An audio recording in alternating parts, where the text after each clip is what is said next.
Hello friends, आज हम बात करने जा रहे हैं डेथ पेनल्टी पे। आइए स्टार्ट करते हैं।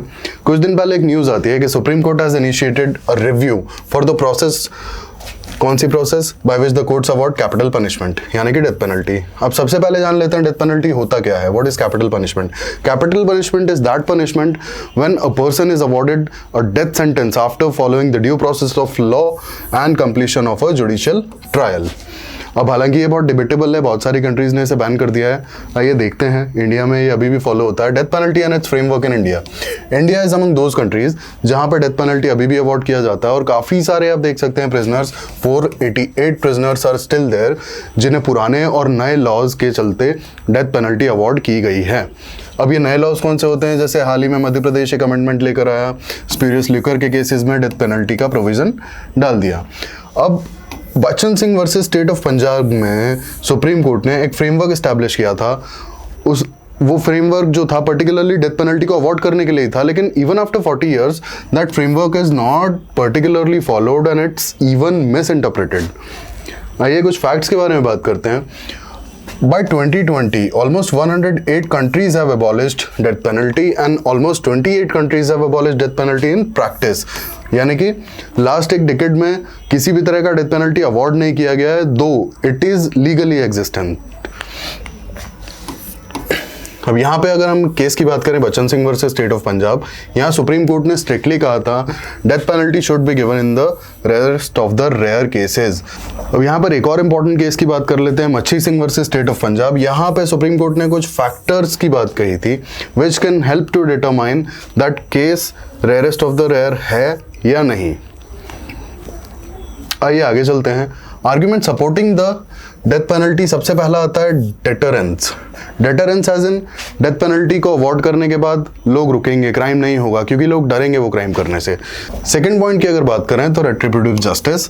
रेट्रिब्यूटिव जस्टिस का मतलब है कि अगर किसी भी बंदे के साथ में कुछ गलत होता है तो उसे देखने के लिए एक जुडिशियल सिस्टम है, और ये जुडिशियल सिस्टम विल डिसाइड कि जिसने गलत किया उसके साथ क्या होना चाहिए। अगर कोई बंदा सफर कर रहा है तो क्राइम करने वाला भी सफर करेगा। That's what is retributive justice. Next supportive argument is principle of proportionality. Principle of proportionality as in जो बंदा सफर किया है, जो पर्सन सफर किया है क्रिमिनल की वजह से, तो क्रिमिनल को भी उसी प्रपोर्शन में सफर करना पड़ेगा। फॉर एग्जाम्पल, अगर किसी के यहाँ चोरी होती है और वो रिपोर्ट लिखवाने जाता है और चोर अगर पकड़ा जाता है तो चोर को कैपिटल पनिशमेंट तो नहीं मिल सकता है ना, लेकिन अगर किसी ने बहुत हीनस क्राइम किया है तो उसे लाइफ टाइम इम्प्रिजनमेंट या फिर capital punishment out of the proportion, like according to the proportion of the crime. That's what is principle of proportionality, के जो सजा मिलनी चाहिए क्रिमिनल को that should be proportionate according to the crime conducted.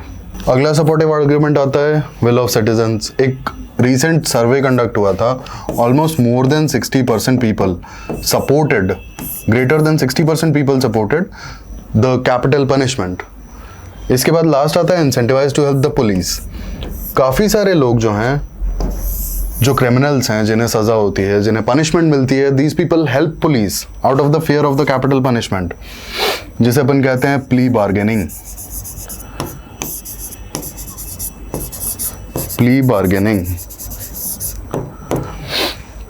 देखिए ये भी इसका सपोर्टिव आर्ग्यूमेंट है। अब आइए देखते हैं नेक्स्ट स्लाइड में कि एथिकल इश्यूज क्या हैं। सबसे पहले, नो स्टैटिस्टिकल डेटा। ऐसा कोई भी डेटा अवेलेबल नहीं है जिससे ये प्रूव किया जा सके कि death penalty acts as a deterrent. Second thing, is it retribution और वेंजियंस? क्या किसी ने क्राइम किया है तो उसे सफर करना चाहिए या फिर आप बदला ले रहे हैं? It is an ethical issue. अगले पर बात करें, it's against human dignity, it violates the right to life. Supporting that penalty on the grounds that is help police is worrisome. क्यों? क्योंकि हो सकता है पुलिस जानबूझ के टॉर्चर करे, लोगों को डराए, और होता है सिर्फ अपने फेवर के लिए, ये भी पॉसिबल है।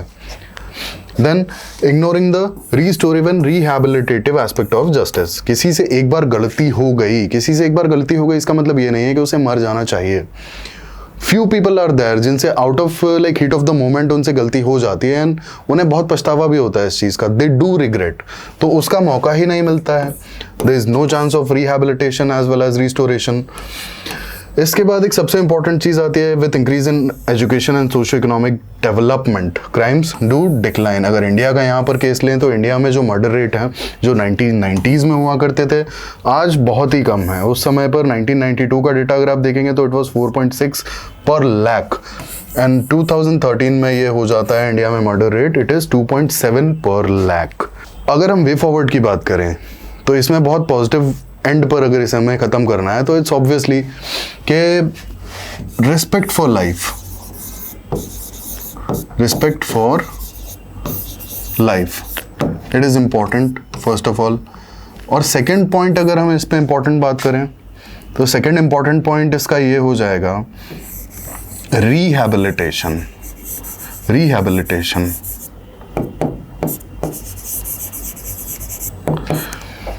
क्रिमिनल्स को एक चांस मिलना चाहिए रिहैब का, उनकी लाइफ की भी इम्पोर्टेंस है। जैसा कि हमारा आर्टिकल 21 राइट टू लाइफ सबको अधिकार देता है जीने का।